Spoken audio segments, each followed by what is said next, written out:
The human mind is a vast, intricate landscape, capable of extraordinary feats and devastating failures. We think we understand it, that modern medicine has mapped its territories and cataloged its malfunctions. And yet, scattered throughout medical literature, buried in case reports and whispered about in psychiatric wards, are conditions so bizarre, so seemingly impossible, that even trained professionals struggle to accept they're real.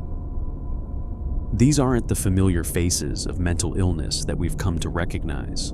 These are the outliers, the conditions that make doctors pause mid-diagnosis, that challenge everything we think we know about the mind's capacity for distortion. Some were dismissed as fabrications or attention-seeking.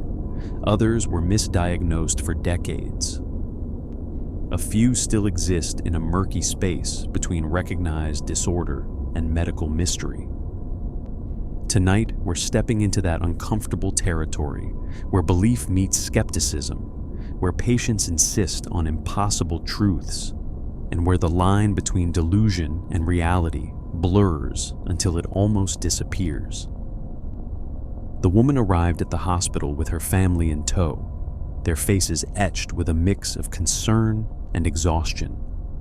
She was 53 years old, a Filipino immigrant, and according to her relatives, she had been acting strangely for weeks. But strange didn't quite capture it. As the psychiatric team began their evaluation, the patient sat quietly, her expression flat and distant. When asked how she was feeling, she looked directly at the doctor and said something that would have sounded absurd if not for the absolute conviction in her voice. She told them she was dead, not dying, not feeling like death. Dead. Actually, literally deceased. She could smell it too, she insisted. The stench of her own rotting flesh permeated the room, though no one else could detect anything. She wanted to be taken to a morgue, she explained calmly, because that's where dead people belonged, and she was most certainly dead. Her family had called emergency services because the delusion had progressed to the point where she refused to eat. After all, dead people don't need food. This wasn't a case of depression speaking in metaphors. This wasn't poetic language or a cry for help wrapped in dramatic imagery. This was Cotard Delusion, sometimes called walking corpse syndrome, and it represents one of the most profound disconnections between mind and reality that psychiatry has ever documented. Named after Jules Cotard, the French neurologist who first described it in 1880, the syndrome involves a nihilistic delusion so complete that sufferers genuinely believe they've ceased to exist. The condition typically emerges in phases. It often begins with what researchers call the germination stage, characterized by depression and hypochondria. Patients become preoccupied with their bodies, convinced something is fundamentally wrong. Then comes the blooming stage, where the full delusion takes hold.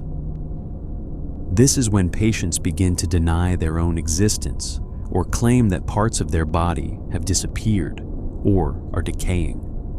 Some insist their organs have stopped functioning. Others believe they've lost their blood, their soul, or their very essence of being. In the most extreme cases, patients claim not just that they're dead, but that they're immortal, trapped in an endless purgatory between life and death. The medical literature contains approximately 200 documented cases worldwide, though researchers suspect the true number is higher, hidden behind misdiagnoses of severe depression or schizophrenia. What makes Cotard Delusion particularly striking is its specificity. These aren't vague feelings of disconnection. Patients can articulate precisely what's missing or what's died. One man insisted his brain had stopped functioning entirely. A woman claimed all of humanity had died except for her, leaving her alone in a world of animated corpses. another patient believed she'd been dead for years and that everyone around her was simply pretending not to notice. The Filipino woman admitted to the psychiatric unit represented a textbook case. Over the following days, the medical team learned more about her deteriorating condition. She had stopped bathing because she saw no point in maintaining a corpse. She avoided mirrors, not out of vanity's opposite, but because seeing her own reflection reinforced the delusion. When her family brought her favorite foods, she turned away, sometimes becoming agitated when they insisted. The smell of rot that only she could perceive had become overwhelming, a constant reminder of what she believed to be true. Treatment for Cotard Delusion often proves challenging. The condition rarely exists in isolation.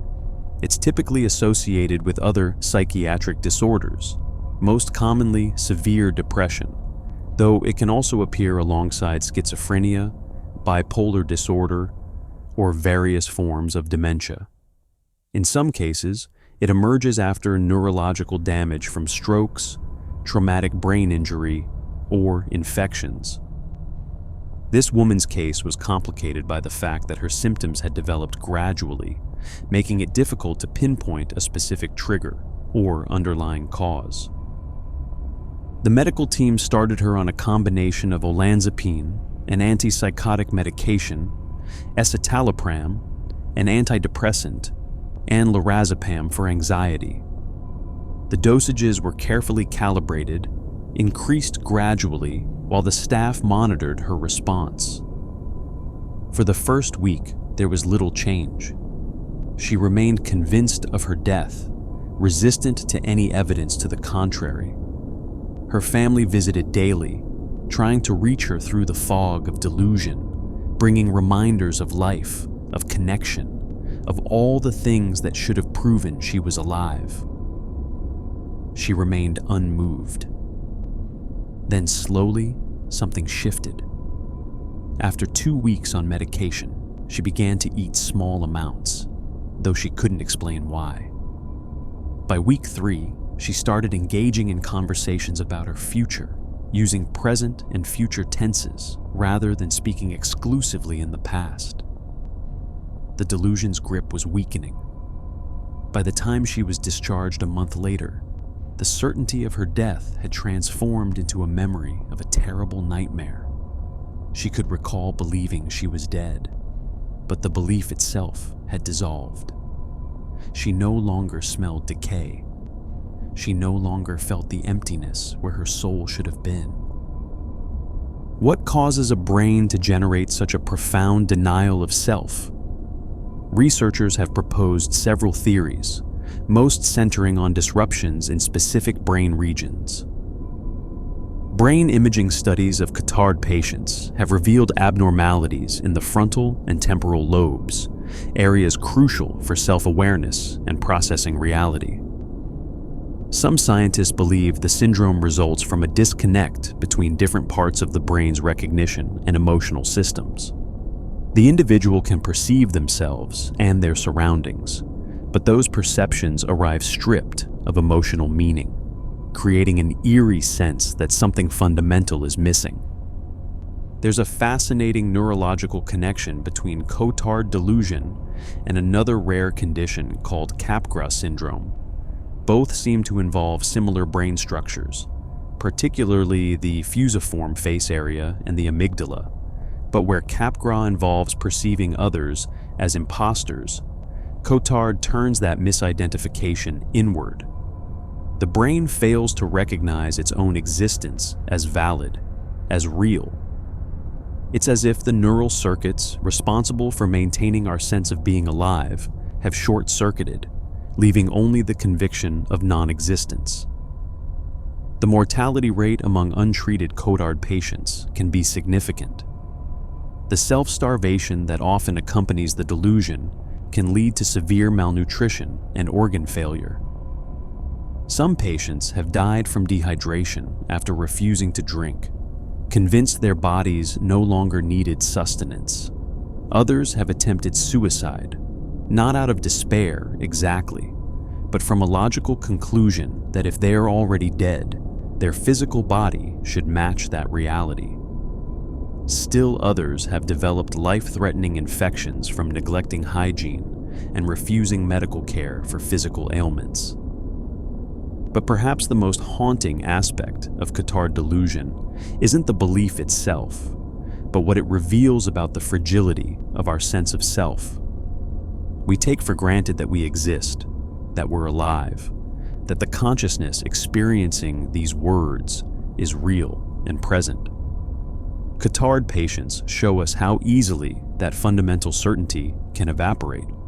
With the right brain damage, the right chemical imbalance, the right combination of circumstances, the very foundation of being can collapse. What's left isn't emptiness exactly, but a mind still capable of thought, still generating experience, yet convinced that the experiencer doesn't exist. Recovery rates vary. Some patients, like the Filipino woman, respond well to medication and therapy, regaining their sense of existence within weeks or months. Others struggle for years, the delusion waxing and waning, but never fully releasing its grip. A few never recover, spending the remainder of their actual lives convinced they're already dead. And in about half of all cases, patients experience relief from the delusion, but remain vulnerable to its return, particularly during periods of stress, or if their underlying psychiatric condition worsens. The woman's case provides a glimmer of hope amid the darkness of this syndrome. When she walked out of the hospital 4 weeks after admission, she expressed gratitude to the staff, relief at her recovery, and a desire to move forward with her life. The medical team noted in her discharge papers that she'd made remarkable progress, that her prognosis was good, that with continued treatment and support, she had every chance of maintaining her reconnection to reality and to herself. But in the quiet moments, when the hospital's psychiatric ward grew still and the shift changed, and a new roster of troubled minds arrived seeking help, the staff couldn't help but wonder about the nature of what they'd witnessed. A human brain, fully functional in so many ways, had generated an unshakable conviction of its own non-existence. Medicine had found a way to interrupt that conviction, to restore what we might call sanity. Yet the fundamental question remained unanswered. What does it mean that our sense of being alive is something that can simply stop working? What does it say about consciousness, about identity, about the nature of reality itself, that the line between living and being dead can become so hopelessly blurred inside a single human mind? These were questions better left to philosophers than doctors. But as medical professionals, they knew they'd keep encountering these impossible cases, these walking contradictions, these minds that insisted on believing what seemed utterly impossible. Because Cotard Delusion, for all its rarity, represents something profound about the human condition. It shows us that reality itself is, in some sense, a construct of the mind. And when that construction fails, when the brain decides we no longer exist, we're left with perhaps the most perfect paradox: a person who thinks, therefore they are not. The months following her discharge were, by all accounts, unremarkable in the best possible way. The woman returned to her family, resumed her daily routines, and began rebuilding the pieces of her life that had fractured during those weeks of convinced death. But deep in the medical literature, her case joined hundreds of others, a testament to one of the strangest territories the human mind can visit. And somewhere, inevitably, another person was experiencing the first whispers of that same terrifying conviction, the germinating sense that something fundamental about their existence had changed, that they were no longer quite as alive as they should be. The syndrome, rare as it was, hadn't finished with the world yet. Imagine waking up one morning and discovering that your mother has been replaced by an identical stranger. Not different, not changed, but replaced entirely by an imposter who looks exactly like her, speaks like her, moves like her, but isn't her. Your actual mother is missing, you're certain of it, and this person trying to convince you otherwise is part of the deception. Now imagine being unable to shake that conviction, no matter how much evidence piles up against it, no matter how many people tell you you're wrong. That's the daily reality for people suffering from Capgras Syndrome, and it's just as terrifying for the families who become, in their loved ones' eyes, strangers wearing familiar faces. The syndrome takes its name from Joseph Capgras, a French psychiatrist who, along with his colleague Jean Rebou-Lachaud, first described the condition in 1923. Their initial patient was a woman who insisted that various people in her life, including her husband, had been replaced by identical doubles. She could recognize them visually. She knew what they were supposed to look like. But emotionally, the connection had severed. The person before her was, she maintained with absolute certainty, an imposter. For decades, Capgras Syndrome was dismissed as a purely psychiatric phenomenon, another manifestation of paranoid schizophrenia or delusional thinking. But as neuroimaging technology advanced and researchers began studying the brains of affected individuals, a more complex picture emerged. This wasn't just paranoia or psychosis. Something specific was broken in the brain's recognition and emotional processing systems. David's case became one of the most studied examples in the medical literature. After sustaining a severe head injury in a car accident, the young man spent 5 weeks in a coma. When he finally regained consciousness, his cognitive abilities seemed remarkably intact. He could speak clearly, reason logically, and remember his past. There was just one problem. He was convinced both of his parents had been replaced by imposters. The woman who prepared his breakfast each morning was an excellent cook, he acknowledged, perhaps even better than his real mother. The man who drove him to appointments was more skilled behind the wheel than his actual father. But they weren't his parents. His parents were missing, he insisted, and these replacements, while competent, couldn't fool him. He could see the subtle differences, the tells that gave away the deception. The set of their eyes wasn't quite right. Their mannerisms were close but not perfect. They were very good imposters, he'd admit, but imposters nonetheless. What makes Capgras Syndrome particularly heartbreaking is that the person isn't lost in confusion or failing to recognize faces. They can identify who the person is supposed to be. They can look at a photograph of their spouse and correctly name them. The problem isn't visual recognition. It's the profound absence of emotional recognition. The face is right, but the feeling is wrong. And in the gap between those two signals, the delusion takes root. Neuroscientist Vilayanur Ramachandran offered one of the most compelling explanations for Capgras Syndrome's mechanism. He hypothesized that the condition results from a disconnection between two key brain areas: the fusiform face area, which handles visual recognition of faces, and the amygdala, which processes emotional responses. When you see a loved one, two things normally happen simultaneously. First, the fusiform face area recognizes the face, sending signals that say, "This is mom," or "This is my wife." Second, the amygdala responds with the appropriate emotional warmth, the feeling of familiarity and connection that should accompany seeing someone you know and love. In Capgras patients, the first signal arrives, but the second doesn't.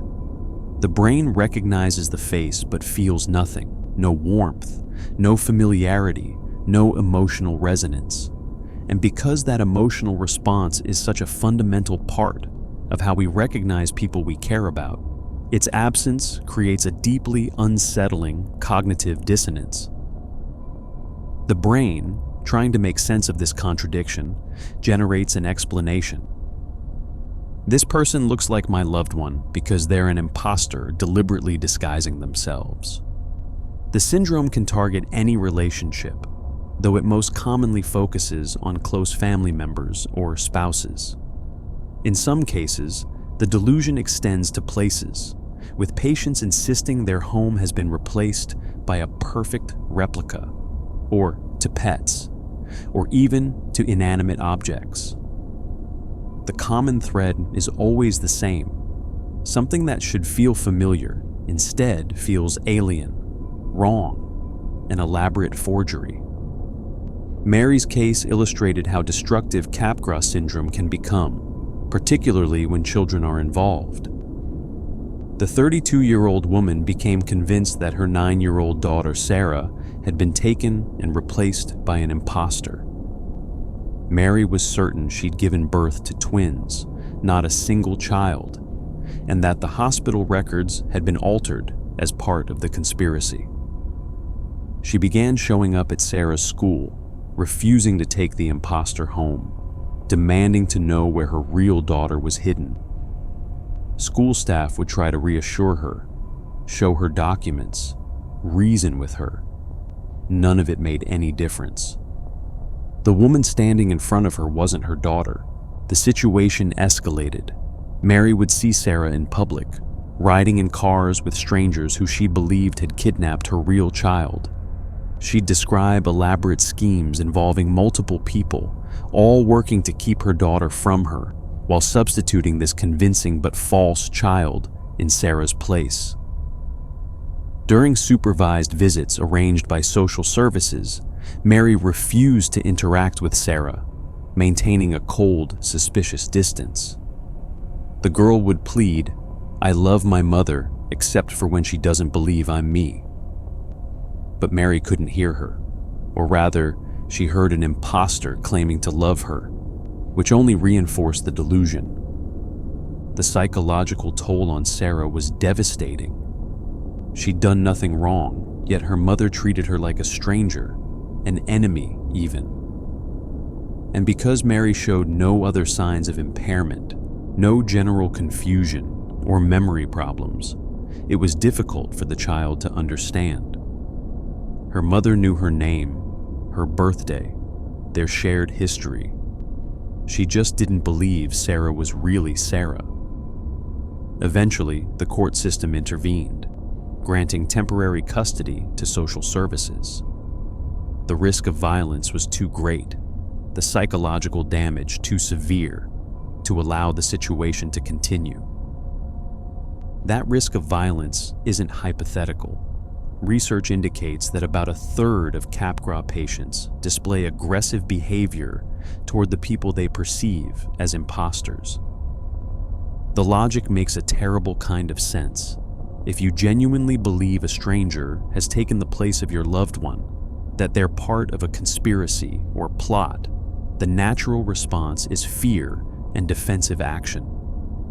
Some Capgras patients have attacked family members, trying to force them to reveal where the real person is hidden, or to defend themselves against what they perceive as threatening intruders.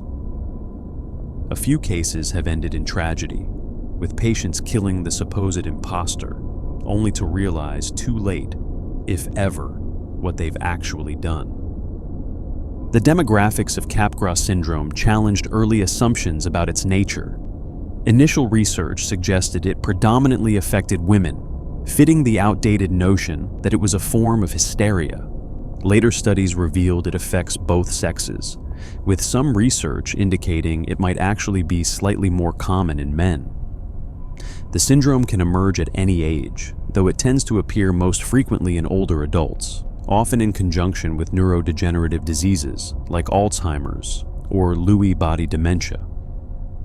The underlying causes vary widely. Schizophrenia remains one of the most common associated conditions, present in about 1/5 of all Capgras cases. But the syndrome can also emerge following traumatic brain injuries, strokes, or infections that affect the brain. In some patients, it appears with no obvious neurological damage, suggesting the disconnection between face recognition and emotional response can be purely functional rather than structural. David's neurologist conducted a fascinating test to confirm his hypothesis about the emotional disconnect. He measured David's galvanic skin response, essentially his unconscious emotional reaction, while showing him photographs of familiar and unfamiliar faces.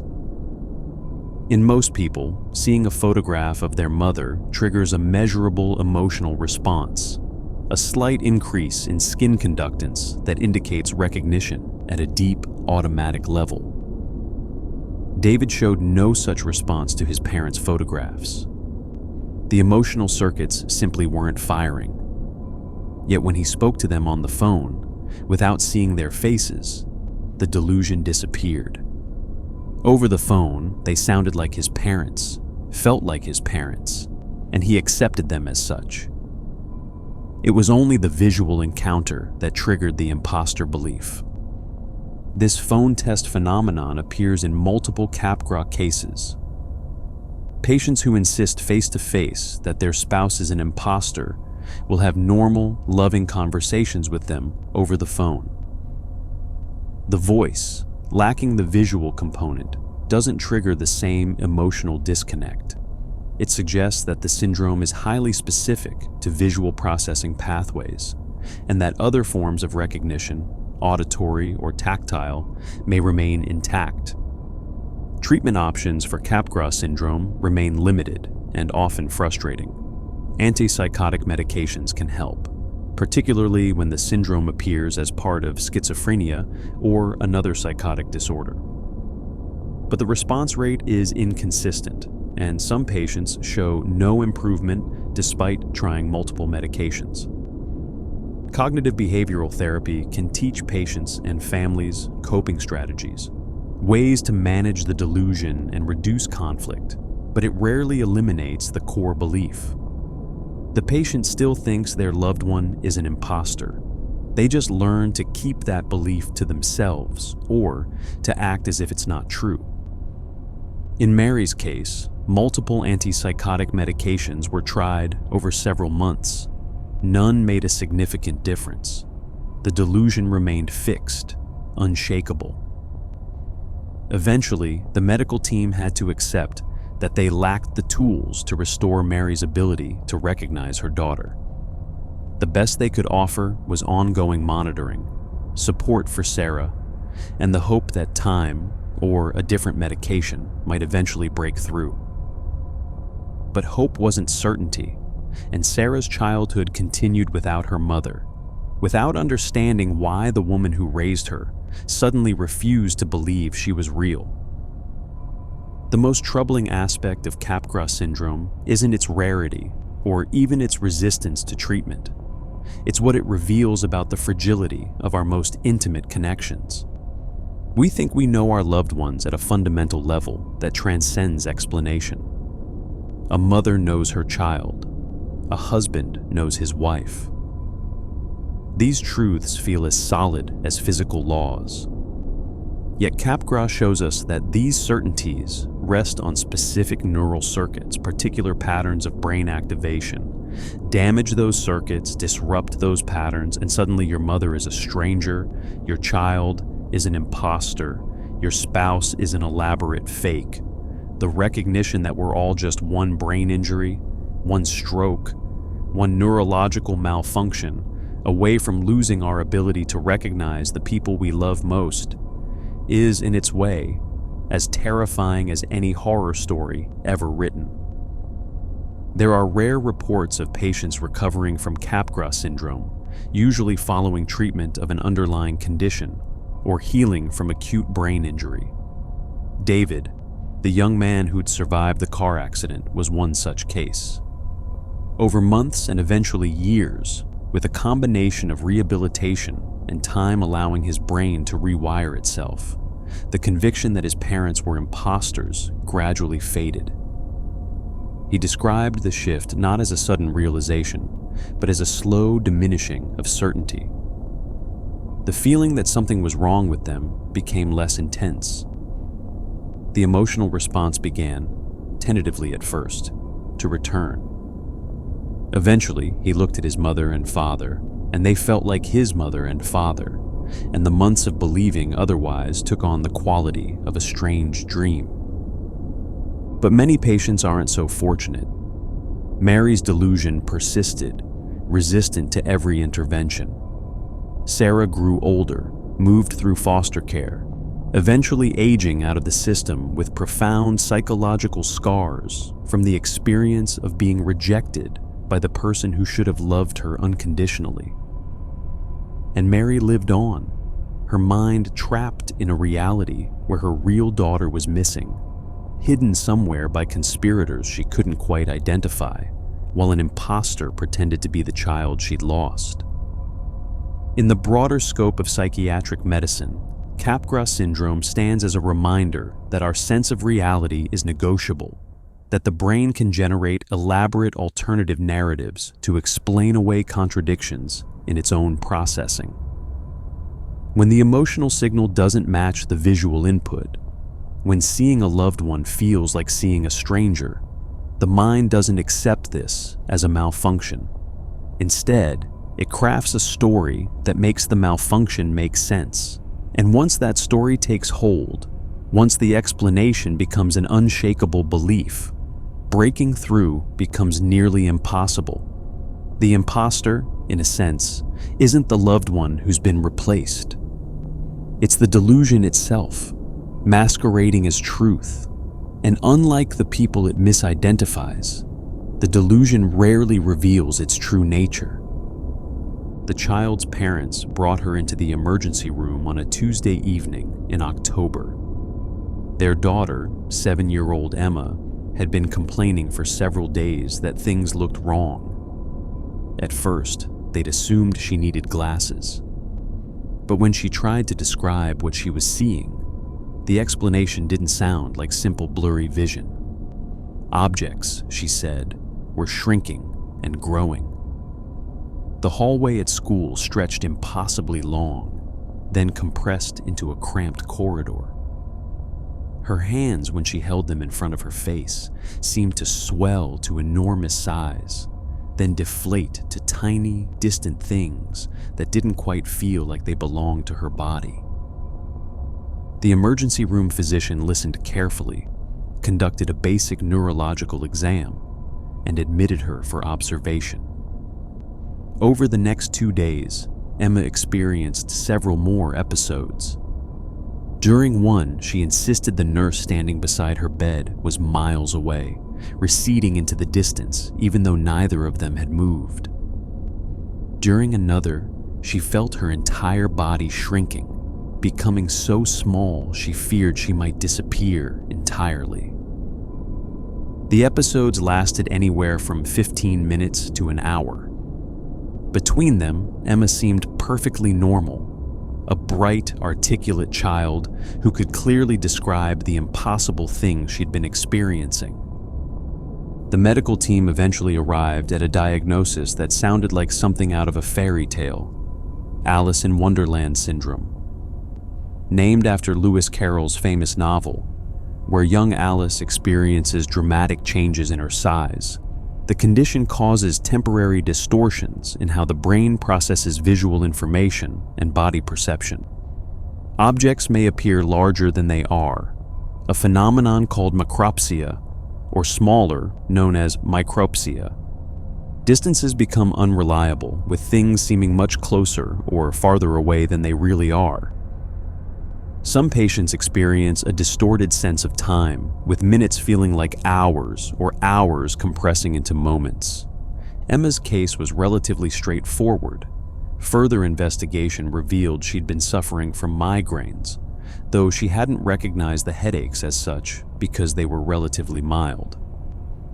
For children, Alice in Wonderland Syndrome most commonly appears in association with migraine attacks or viral infections, particularly Epstein-Barr virus. As Emma's migraines were brought under control with medication, the perceptual distortions gradually decreased in frequency and intensity. Within a few months, they'd stopped entirely, leaving her with vivid memories of a time when the world repeatedly warped around her, but no lasting effects. The syndrome was first formally described by English psychiatrist John Todd in 1955, though accounts of similar symptoms appear throughout medical literature dating back over a century.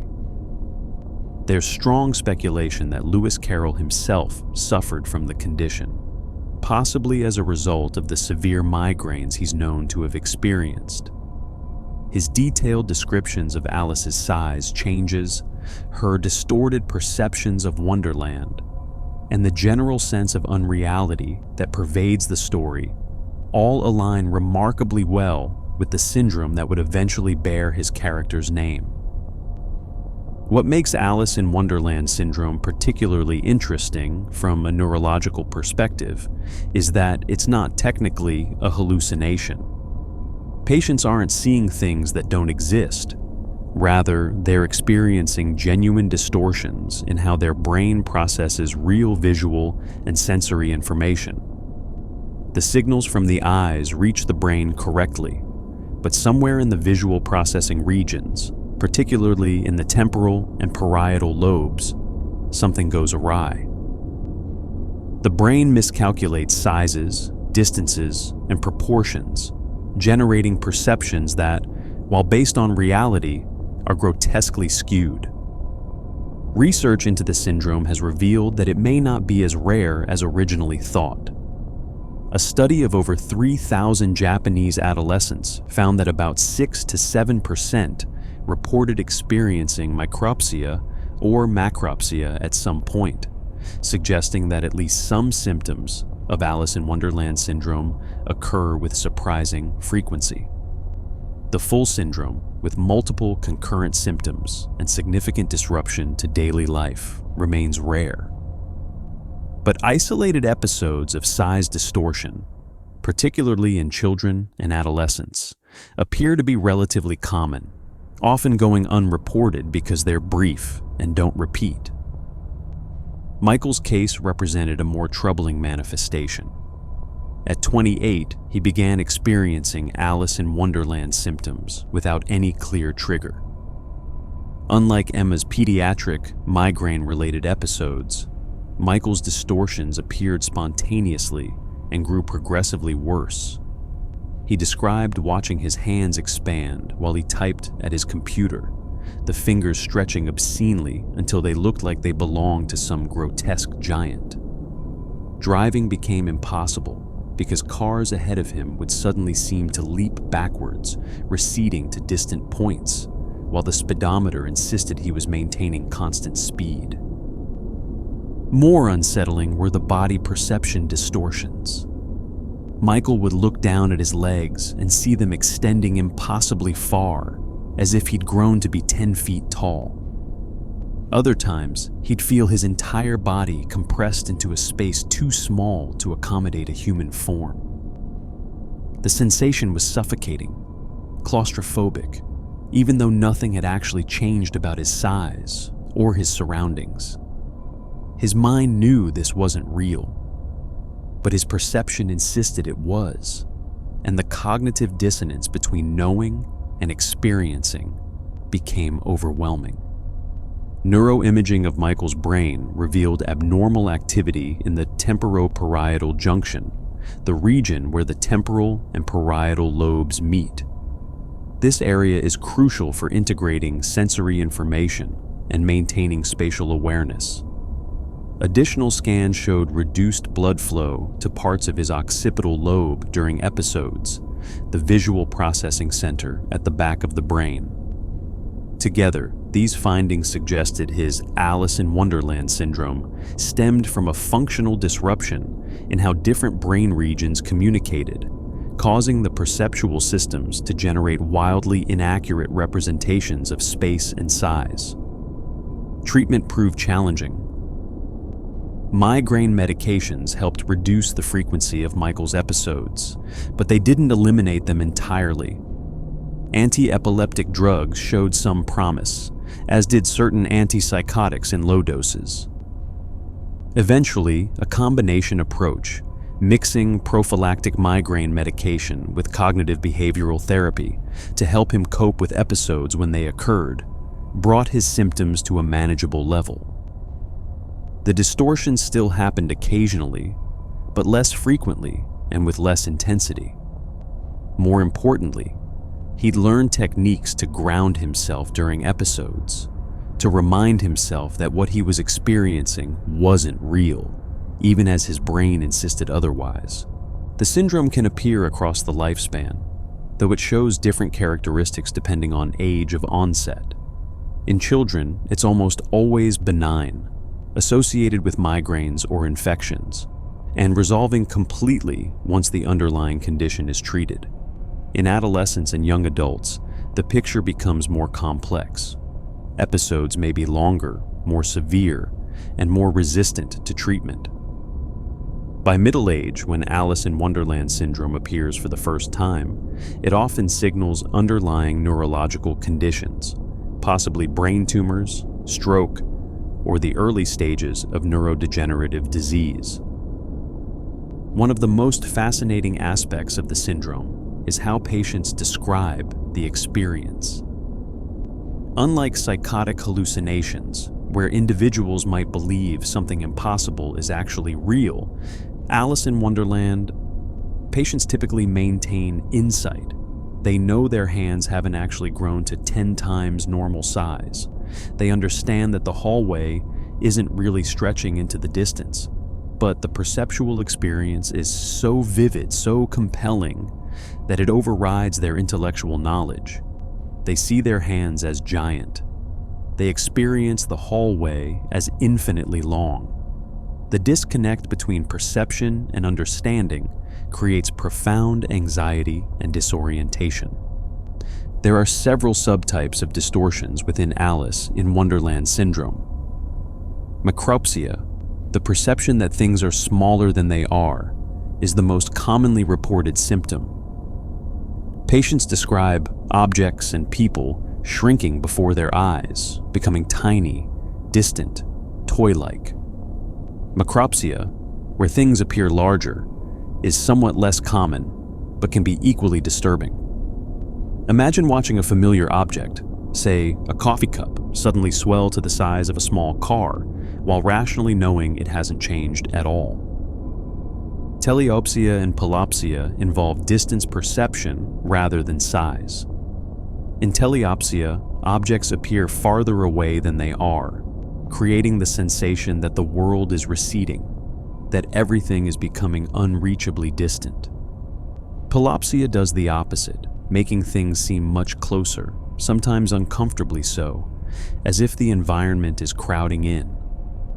Some patients experience a combination, with size and distance distortions happening simultaneously, creating a nightmarish fluidity to their visual field, where nothing maintains stable proportions or location. Time distortion, called tachysensia, adds another layer of disorientation. During episodes, some patients report that time seems to accelerate, with events happening at impossible speed. Conversations become incomprehensibly rapid. Movement appears jerky and fast-forwarded. Alternatively, time can slow to a crawl, with seconds stretching into subjective minutes, creating an almost psychedelic alteration of temporal experience. The syndrome extends beyond just visual distortions. Many patients report distorted body perception, feeling their own body parts changing size or proportion. This is particularly common with hands, face, and head, which might feel swollen, shrunken, or generally wrong in ways hard to articulate. Some describe a sensation of their body parts being displaced, as if their arm is several feet away from where it should be, or their head has detached and is floating independently. Emma's parents, watching their daughter navigate these experiences, found themselves in the difficult position of not being able to fix what was wrong. They couldn't make the world look normal for her. They couldn't stop the episodes or predict when they'd occur. All they could do was reassure her during the distortions, remind her that what she was experiencing would pass, that her perception was temporarily unreliable, but would return to normal. For a 7-year-old child, understanding this abstractly, while actively perceiving the world as warped and threatening, required a level of cognitive resilience that seemed unfair to demand. Research into Alice in Wonderland Syndrome has identified several potential mechanisms. Some scientists believe it results from abnormal electrical activity in the brain, similar to what occurs during seizures, but localized to visual and spatial processing areas. Others point to disruptions in blood flow, particularly the spreading cortical depression that characterizes migraines, which might temporarily starve certain brain regions of oxygen and glucose, causing them to malfunction. Still, others suggest that the syndrome represents a breakdown in how different sensory inputs are integrated, with conflicting signals from different brain areas creating the perceptual chaos. The prognosis for most Alice in Wonderland patients is relatively good. When the syndrome appears in childhood, it almost always resolves completely. Adult-onset cases have more variable outcomes, depending heavily on the underlying cause. If associated with migraines, treatment of the migraines often eliminates or significantly reduces the perceptual episodes. If related to infections or medications, removing the trigger typically resolves symptoms. But when Alice in Wonderland Syndrome signals deeper neurological problems, when it's a symptom of progressive disease rather than a temporary malfunction, the prognosis darkens considerably. Michael learned to live with his residual symptoms, accepting that his brain occasionally generated alternative realities. He developed warning signs, subtle shifts in perception that signaled an episode was beginning, giving him time to stop whatever he was doing and find a safe place to wait it out. He described it as being pulled into a different dimension, one where the rules of space and size no longer applied, where his body and the world around him became fluid and unreliable. The episodes lasted anywhere from 10 minutes to over an hour. During them, he could function, technically, but everything required extra focus, extra effort, extra awareness that what he was perceiving might not match reality. The syndrome raises profound questions about the nature of perception itself. We tend to think of vision as a straightforward process. Light enters the eye, gets converted to electrical signals, and those signals are decoded by the brain to produce an accurate representation of the external world. Alice in Wonderland Syndrome demonstrates that this is far too simplistic. Vision is constructed, built from multiple streams of information that must be integrated, interpreted, and rendered into conscious experience.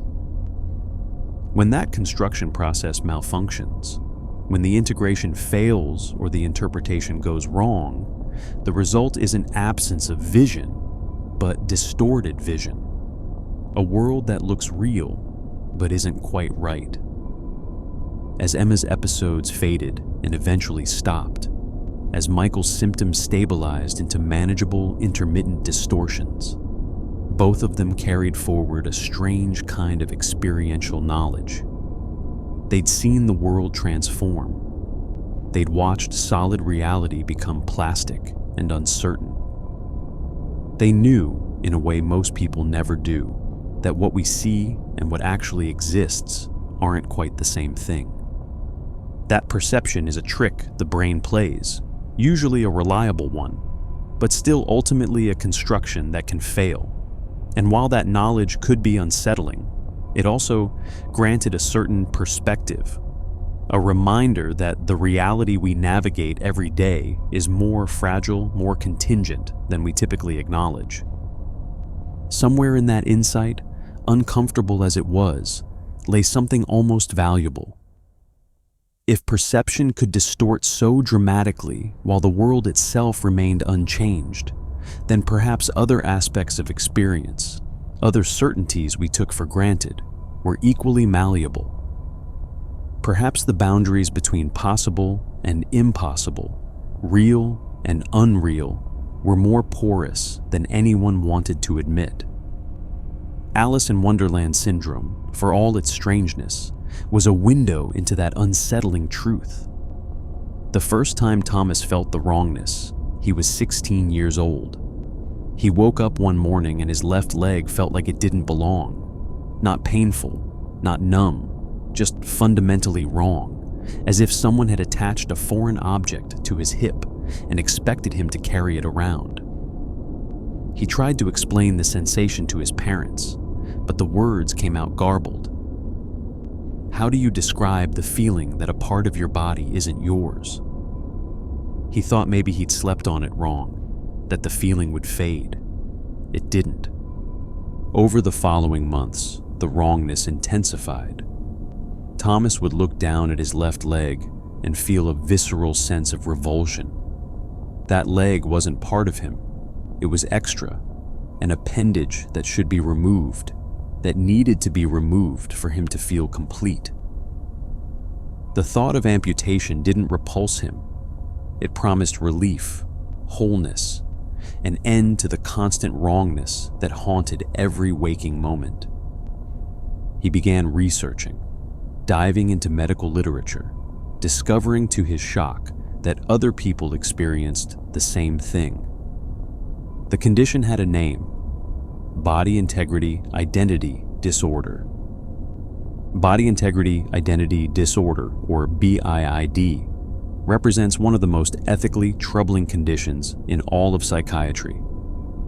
Affected individuals experience an overwhelming desire to amputate healthy limbs, or in some cases to become paralyzed. They're not suicidal, they're not delusional. They recognize their limb is physically healthy and functional. They simply feel with absolute conviction that their body is wrong, that it has parts that shouldn't be there, and that removing those parts is the only path to psychological wholeness. The condition first appeared in medical literature in 1977, described by psychologist John Money as apotemnophilia, meaning love of amputation. Money categorized it as a paraphilia, a sexual deviation where arousal came from fantasies of being an amputee. Later research complicated this picture. While some BIID patients did report sexual components to their desire for amputation, many didn't. For them, the drive was entirely about identity, about aligning their physical body with their internal sense of what that body should be. In 2004, researcher Michael First conducted the first large-scale study of BIID, interviewing 52 people who desired amputation of healthy limbs. His findings challenged Money's earlier characterization. Most participants described the onset of their desire in early childhood, often before puberty. They recalled seeing amputees and feeling an intense identification, a sense of, "That's what I should be." The desire wasn't primarily sexual, though sexuality could become entangled with it over time. Rather, it was about a profound mismatch between their physical form and their psychological identity.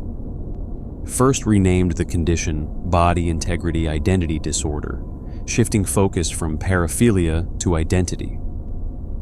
Thomas's experience matched this pattern. He could pinpoint the moment it started. Watching a documentary that featured an amputee athlete, something about seeing that person, living with a prosthetic leg, triggered a cascade of recognition. That's what Thomas should be. His left leg was the mistake. Removing it wouldn't be loss, it would be correction. As he entered his late teens and early 20s, the conviction grew stronger. He began using crutches when he was alone, pretending his leg didn't exist. He'd sit for hours with his leg positioned as if it had been amputated above the knee, studying how his body looked, how it felt. Those were the only times he felt right. The medical community remains profoundly divided on how to treat BIID. Cognitive behavioral therapy, the go-to treatment for many psychiatric conditions, shows limited effectiveness. Patients can learn to manage the distress their desire causes, to cope with the constant feeling of wrongness, but the core desire rarely diminishes. Antidepressants and other psychiatric medications offer minimal relief. Some patients report temporary improvements, but the underlying conviction that their body is wrong remains unchanged. This resistance to conventional treatment has led to one of the most controversial questions in medical ethics.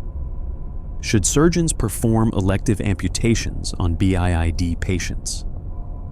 The Hippocratic Oath demands, first, do no harm.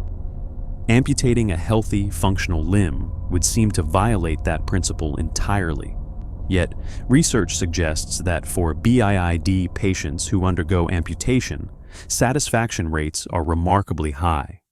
Study after study finds that formerly distressed individuals report complete resolution of their symptoms, dramatic improvements in quality of life, and no regret about their decision.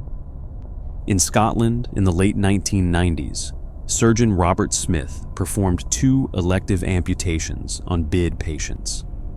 Both individuals had spent years, in one case, decades, obsessing over their extra limb. Conservative treatments had failed. They were at risk of attempting self-amputation, a dangerous practice that could lead to life-threatening infections or improper healing. Smith performed the surgeries, and both patients reported immediate and lasting relief. The wrongness disappeared. They finally felt like themselves. The media backlash was swift and severe. Smith was accused of mutilating healthy people, of enabling mental illness rather than treating it, of violating every principle of ethical medicine.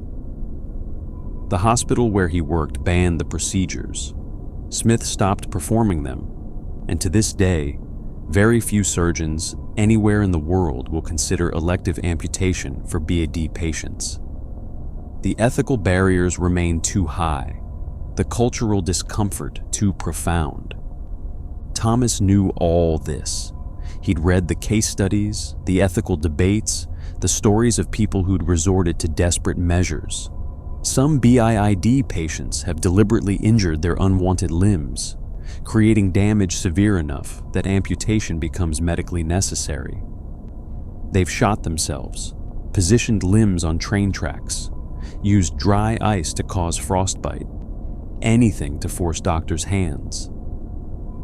Thomas understood this impulse, not because he was suicidal or self-destructive, but because the alternative, living with the wrongness forever, felt unbearable. Neurological research has begun to reveal potential mechanisms for BIID. Brain imaging studies suggest the condition may stem from a congenital difference in the right parietal lobe, a region crucial for body ownership and spatial awareness. This area maintains what's called the body schema, an internal map of our physical form. In BIID patients, this map appears to exclude the limb they desire to have removed. The brain doesn't recognize it as belonging, creating the constant sensation of wrongness. This neurological explanation has sparked comparisons to transgender individuals, people whose gender identity doesn't match their physical sex characteristics. Both involve a mismatch between internal identity and external body. Both typically appear early in life. Both are resistant to psychotherapy aimed at changing the core identity. For transgender individuals, modern medicine has largely accepted that aligning the body with the identity through surgery and hormone therapy is appropriate treatment. BIID activists argue that the same principle should apply to their condition. If the brain's map doesn't include a limb, why force the person to live with the distress that creates? Opponents counter that BIID amputation would create a disability where none existed, that it's fundamentally different from gender affirmation surgery, which doesn't render someone non-functional. BIID amputees lose mobility, face potential medical complications, and require prosthetics or assistive devices. Society shouldn't enable this, critics argue, any more than it should enable other body modifications that would create disability. Yet, this argument troubles BIID advocates and some ethicists. Disabled people, they point out, live full, valuable lives. Amputation doesn't render someone incapable of functioning or contributing. Many amputees are athletes, professionals, parents, leading active, satisfying lives. To suggest that BIID patients must be protected from disability implies that disabled lives are inherently lesser, an ableist assumption that disability rights activists have long fought against. Thomas, now in his 30s, continues to live with his unwanted leg. He's tried every conventional treatment, worked with multiple therapists, taken various medications. None of it changed the fundamental wrongness. He's learned to live with it the way someone learns to live with chronic pain, finding ways to cope, to distract himself, to manage the constant low-level distress. But it's always there, every morning when he wakes up, every time he sees his reflection, every moment of every day, his brain reminds him that his body is wrong. The condition appears to be rare, though exact prevalence is unknown. Many BID sufferers remain secretive about their desire, aware of how bizarre and troubling it sounds to others. They don't seek treatment, don't participate in studies, don't reveal their feelings even to close family. The shame and fear of being seen as crazy or dangerous keeps them silent. Estimates suggest anywhere from several thousand to tens of thousands of people worldwide might experience BIID, but the true number remains speculative. Online communities have provided a space for BIID sufferers to connect, share experiences, and support one another. These forums discuss coping strategies, treatment attempts, the ethics of amputation, and the daily reality of living with a body that feels wrong. They also, more controversially, include guides on safe self-amputation, harm reduction information for people who've decided to take matters into their own hands. Medical ethicists are divided on whether such information should exist, some arguing it prevents dangerous amateur attempts, while others contend it encourages self-harm. The inclusion of body integrity dysphoria, as it's now formally called in the ICD-11, the International Classification of Diseases, represents a significant step. Official recognition legitimizes the condition, acknowledges that it's real, not merely attention-seeking or malingering. But the DSM-5, the psychiatric diagnostic manual most widely used in the United States, still doesn't include it.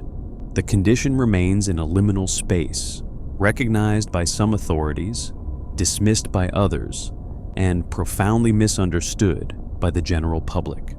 Thomas has become an advocate, speaking at medical conferences, contributing to research studies, trying to help healthcare professionals understand what BIID feels like from the inside. He's careful with his language, never suggesting that anyone should undergo amputation, only that the desire is real, the distress is profound, and dismissing sufferers as crazy or attention-seeking does tremendous harm. He wants more research into treatment options, better access to mental health care that doesn't pathologize the core experience, and honest conversations about the ethics of amputation for cases where all else has failed. Some BIID researchers have explored non-surgical interventions with modest success. Virtual reality therapies that simulate amputation, allowing patients to experience what life might be like, have shown promise in some small studies.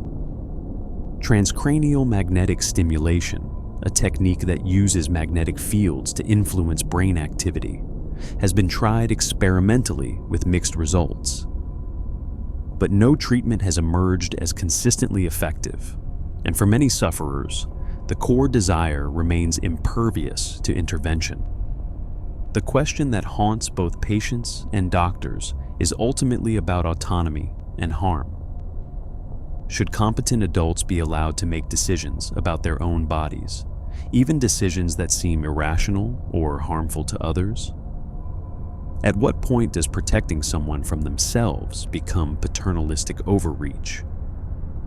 These are the same questions that arise around voluntary sterilization, extreme body modification, and other choices that permanently alter the body.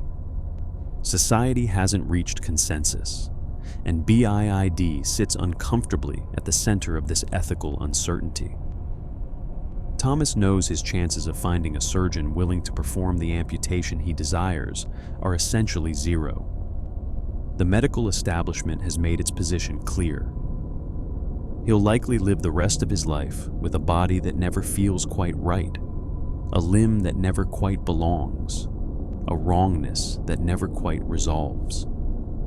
It's a prospect that feels like a life sentence, a permanent exile from the comfort of bodily integrity that most people take completely for granted, and yet he continues forward because there's no alternative, because giving up would mean allowing the wrongness to win entirely. So he persists, carrying his unwanted leg, knowing that the relief he craves will almost certainly remain forever out of reach. The man walked into the hospital emergency room convinced he was being followed, not by a group of people, not by different individuals, by one person who kept changing his appearance. The man, whom we'll call David, explained to the intake nurse that a former colleague from work had been stalking him for weeks, showing up everywhere he went, each time in a different disguise. Sometimes the stalker appeared as a cashier at the grocery store, other times as another patient in a waiting room, once as a police officer directing traffic. The faces were different, the bodies were different, but David knew it was the same person. He could tell. Something in the eyes, something in the way they moved. The disguises were elaborate, he'd admit, sometimes involving masks or makeup, other times possibly even plastic surgery. But the identity beneath never changed. David was experiencing Fregoli Delusion, named after Leopoldo Fregoli, an Italian actor famous in the early 20th century for his ability to rapidly change costumes and personas during his stage performances. First described medically by French psychiatrists Corbon and Fail in 1927, the syndrome involves the delusional belief that different people are actually a single familiar person who keeps changing appearance or disguising themselves. It's the mirror image of Capgras Syndrome, where Capgras patients believe one person has been replaced by different impostors. Fregoli patients believe different people are all the same person in disguise. The condition is rarer than Capgras, though exact prevalence remains unknown. It's typically associated with schizophrenia and other psychotic disorders, though it can also appear following brain injury, stroke, or neurodegenerative disease. Like other delusional misidentification syndromes, Fregoli often involves damage to the right hemisphere of the brain, particularly regions involved in face processing and emotional recognition. David's case had begun 3 months earlier. He'd been in a minor car accident with no apparent head injury, though he'd felt dazed and confused for several days afterward. About 2 weeks later, the delusion emerged. A former coworker he'd last seen years ago had begun appearing to him, he claimed, in various guises. David couldn't explain why this person was following him, or what they wanted. He just knew it was happening, and the certainty of it consumed his thoughts. What makes Fregoli delusion particularly troubling is its paranoid quality. Patients don't just misidentify people. They typically believe those people are intentionally disguising themselves for malicious purposes. They're being watched, followed, potentially threatened. This paranoid element can lead to aggressive behavior. If you believe someone is stalking you in ever-changing disguises, your natural response might be defensive confrontation.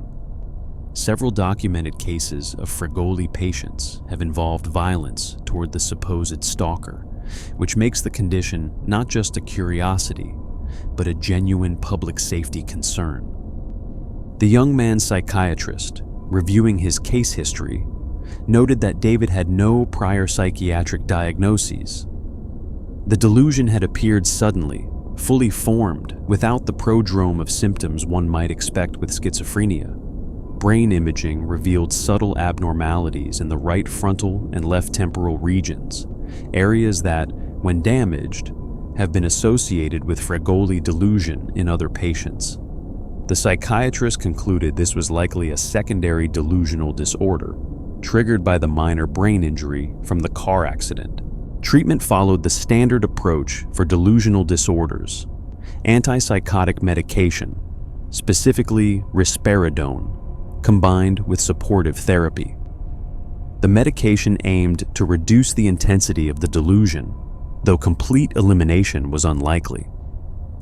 Therapy focused on helping David manage his reactions, on teaching him to question the certainty of his perceptions, and on developing coping strategies for when the belief felt overwhelming. Progress was slow. After several weeks on medication, David acknowledged that maybe, possibly, he could be wrong. The certainty wavered, becoming more like a strong suspicion than an absolute conviction. He still saw the same person in different faces, but now there was room for doubt. Maybe his brain was playing tricks. Maybe the coworker wasn't actually following him.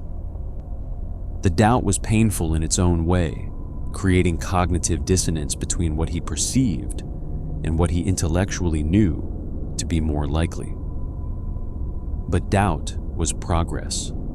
Certainty had offered no pathway to recovery. Research into Fregoli delusion suggests it may result from a type of hyperrecognition, the opposite of what happens in Capgras Syndrome. Instead of failing to recognize familiar people, Fregoli patients over-recognize, seeing familiar faces where none exist. The brain's face recognition system becomes overactive, hypersensitive, generating false positives at an alarming rate. Every face triggers the familiar person recognition circuit, creating the conviction that all these different people are actually the one person the brain insists on recognizing. Some researchers have proposed that Fregoli involves a dysfunction in what are called person identity nodes, mental representations of specific individuals that should activate only when that person is actually present.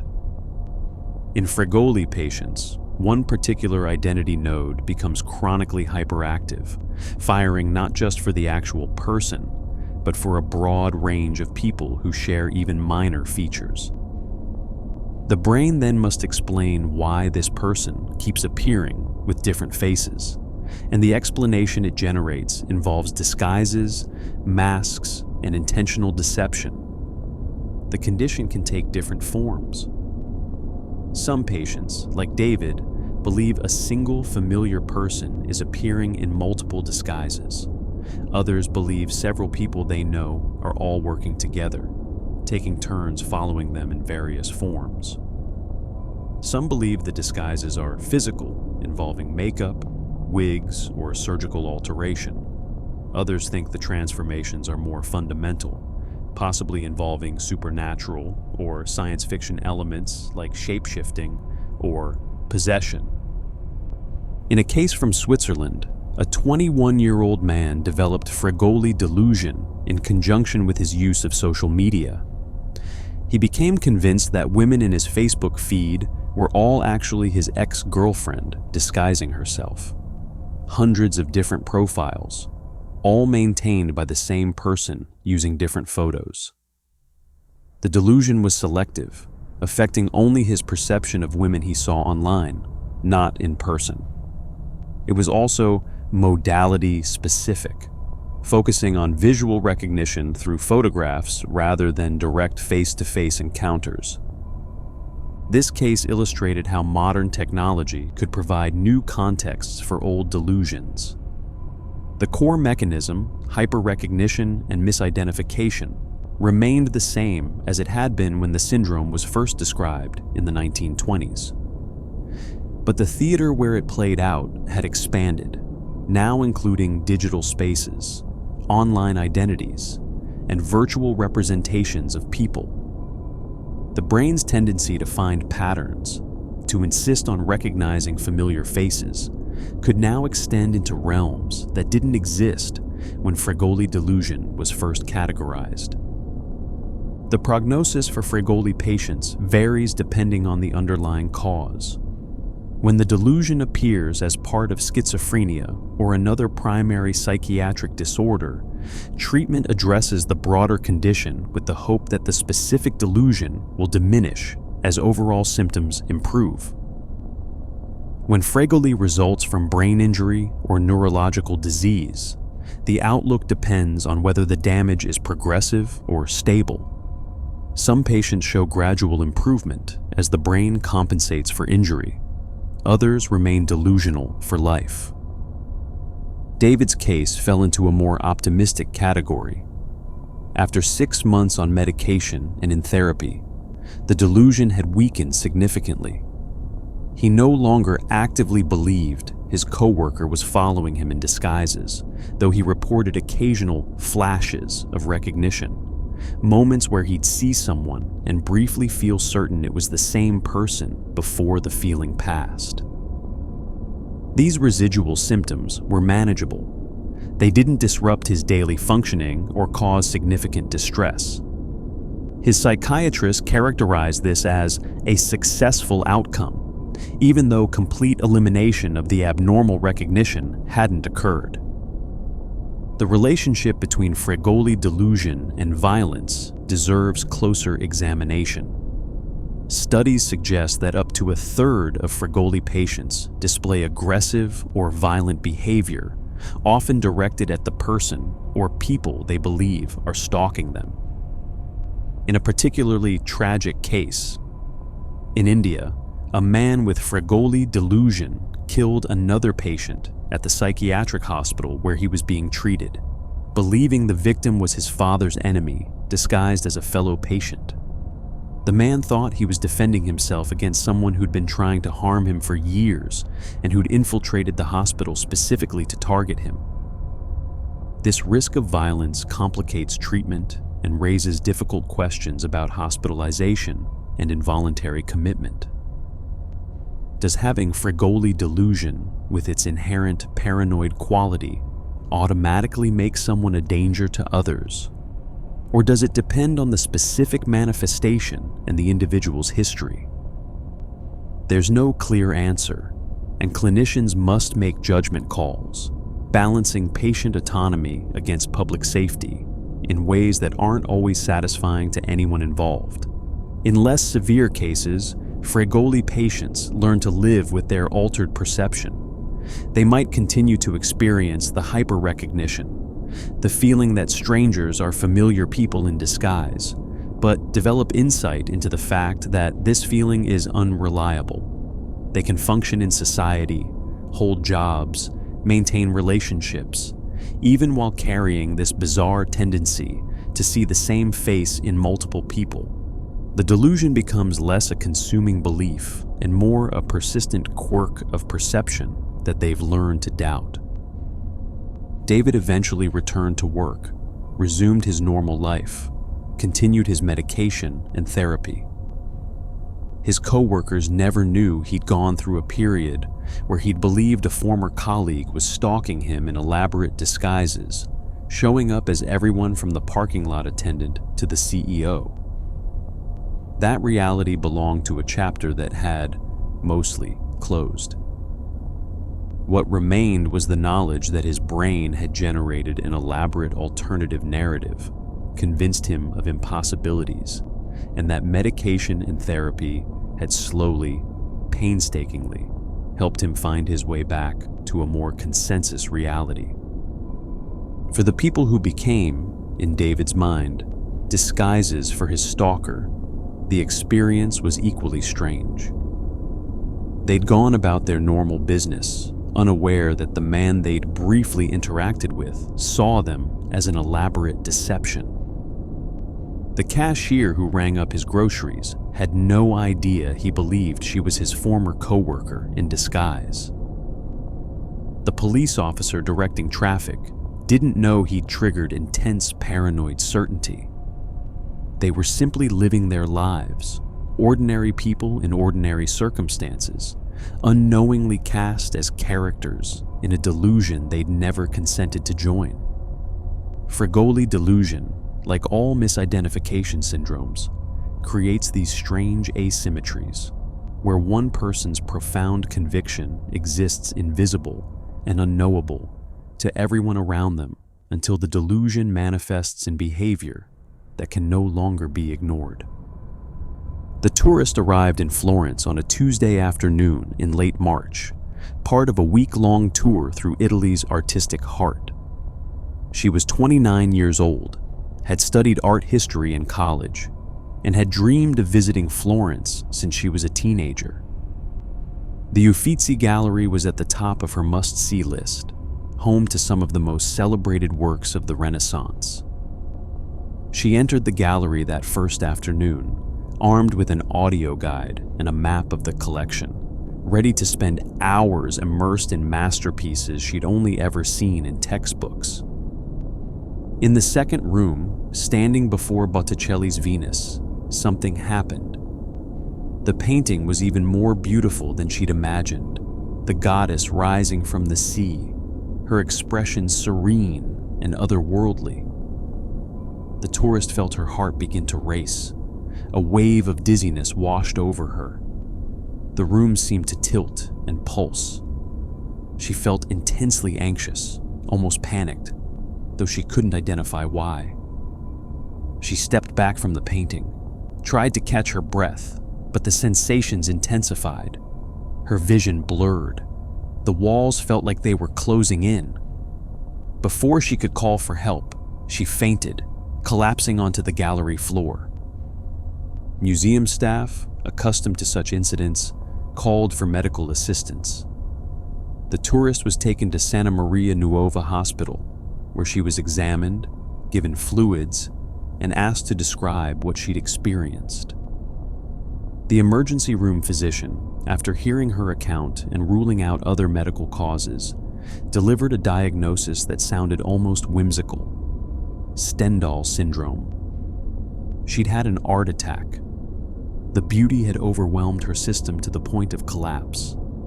Stendhal Syndrome, named after the 19th century French author who described experiencing similar symptoms while visiting Florence in 1817, involves intense physical and psychological reactions to art or beauty.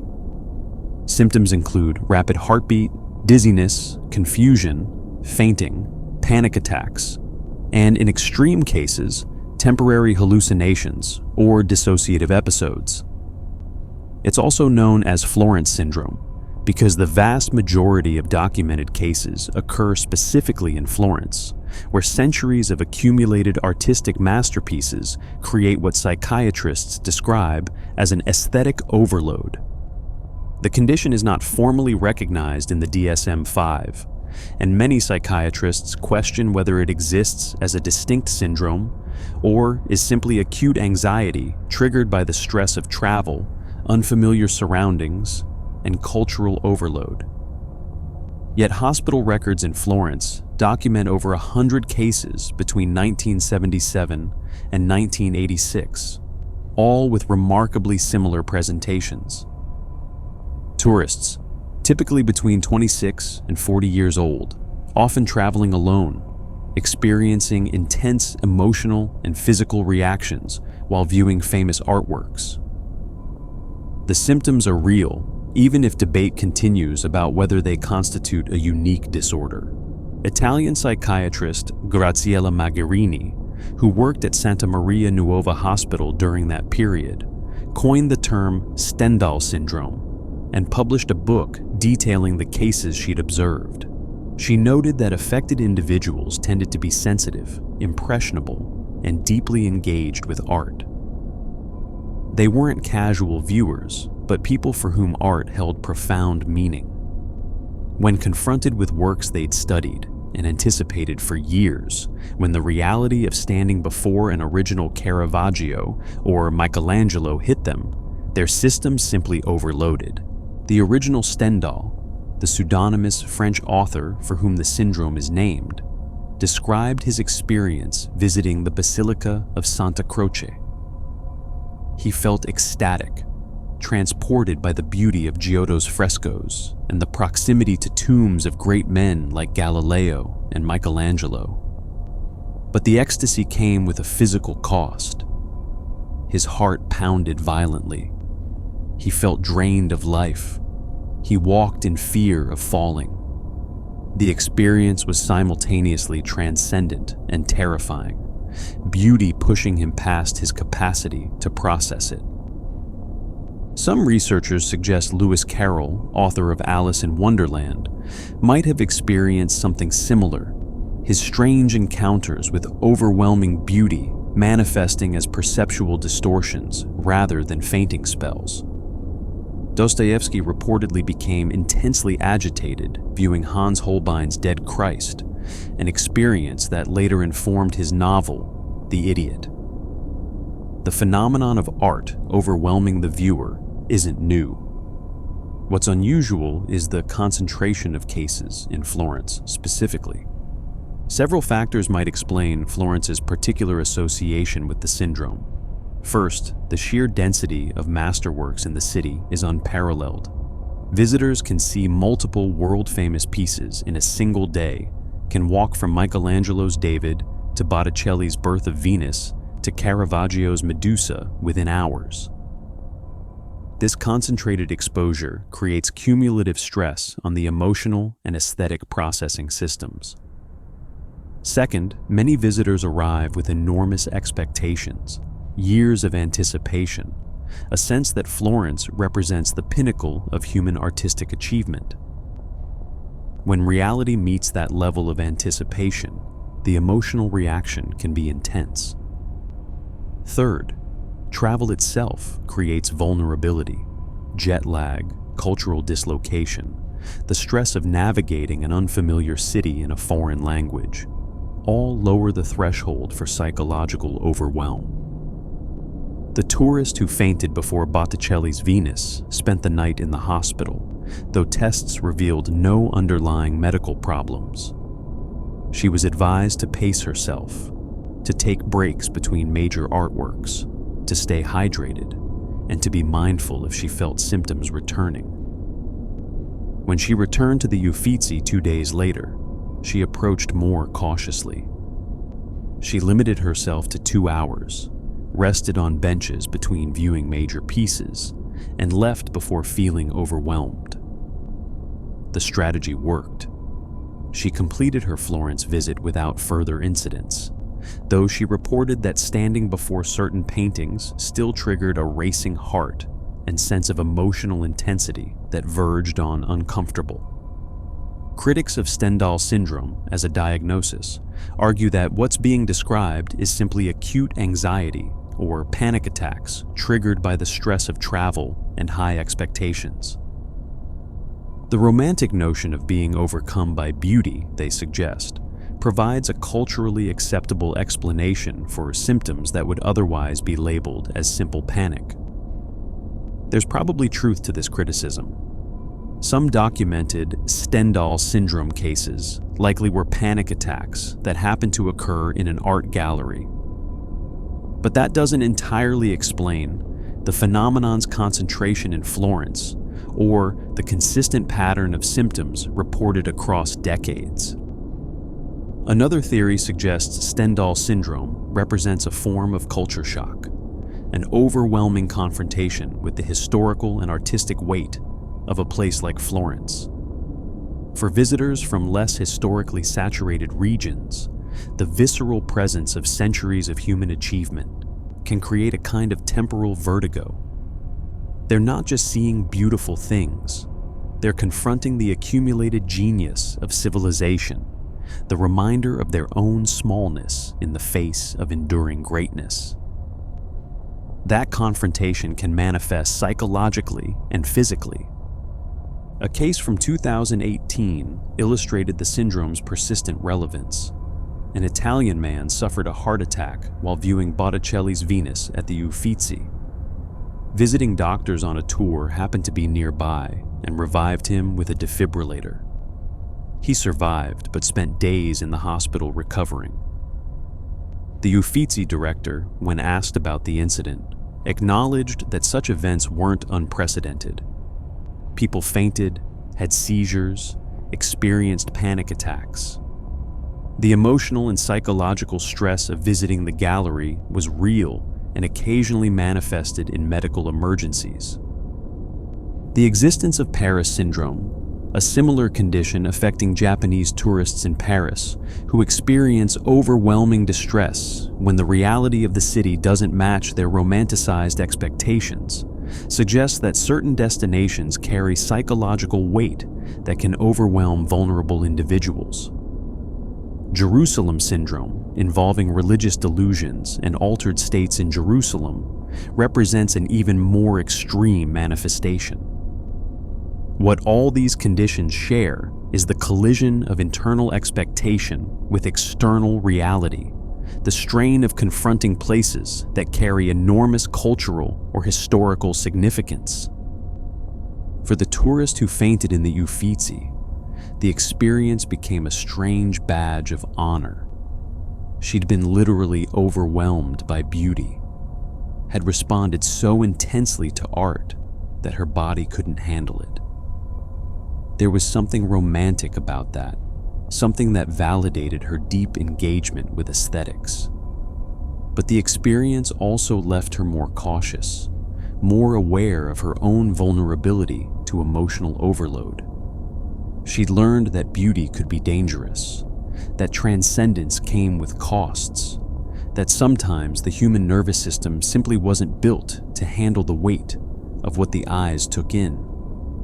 Stendhal syndrome, whether it represents a distinct disorder or a culturally specific manifestation of more general anxiety and stress responses, reminds us that art isn't neutral. It acts on us, changes us, pushes our nervous systems into heightened states. For most people, that's a good thing, an enhancement of experience, a reminder that beauty and meaning exist. But for some, in certain circumstances, with certain vulnerabilities, art can do what it was perhaps always meant to do: overwhelm entirely, render the observer helpless before the force of aesthetic truth. Stendhal's heart pounding, his fear of falling, his sense of life draining away, weren't weaknesses. They were testament to art's power to reach beyond reason, beyond comfort, into something rawer and more intense than everyday consciousness allows. Beyond the conditions already described, medical literature contains dozens of other rare disorders that sit uncomfortably between recognition and skepticism. Some have achieved official status in diagnostic manuals. Others remain disputed, their very existence questioned by professionals who've never encountered them firsthand. These conditions occupy medicine's borderlands, challenging our understanding of what's possible for a human mind to experience. Alien hand syndrome presents as perhaps the most unsettling loss of bodily autonomy outside of paralysis. Patients describe one of their hands acting independently, moving and grasping without conscious control or intent. The hand might unbutton a shirt the person just buttoned. It might grab objects without permission. In extreme cases, affected individuals report their alien hand trying to strangle them or strike them, forcing them to physically restrain their own limb with their other hand. The syndrome typically appears after damage to the corpus callosum, the structure connecting the brain's two hemispheres, or after certain types of stroke. It's rare enough that most neurologists will never see a case, yet documented examples span decades and continents. Depersonalization derealization disorder involves persistent feelings that one isn't real or that the world isn't real. Patients describe feeling like they're living in a dream, watching their life from outside themselves, disconnected from their own experiences. Unlike psychotic disorders where individuals lose insight into what's real, depersonalization patients know intellectually that they exist and the world exists, but they can't shake the visceral feeling that something fundamental about reality has become uncertain. Only about 2% of people who experience dissociation meet criteria for full depersonalization derealization disorder, but the symptoms themselves are more common, particularly following trauma. Kluver-Bucy syndrome, caused by damage to both temporal lobes, creates a bizarre constellation of symptoms, including inappropriate sexual behavior, compulsive examination of objects by mouth, inability to recognize previously familiar items, and a complete absence of fear. Patients might try to eat inedible objects, engage sexually with inappropriate partners, or remain completely calm in obviously dangerous situations. The syndrome is extraordinarily rare, typically appearing only after severe brain injury, herpes encephalitis, or certain neurodegenerative diseases. Cotard's sibling conditions, the various delusional misidentification syndromes beyond Capgras and Fregoli, create their own landscape of impossible beliefs. Intermetamorphosis involves believing that people around you are transforming into different people, maintaining their appearance but swapping identities. Subjective doubles delusion convinces patients that they themselves have been duplicated, that doppelgangers exist who look exactly like them and are living parallel lives.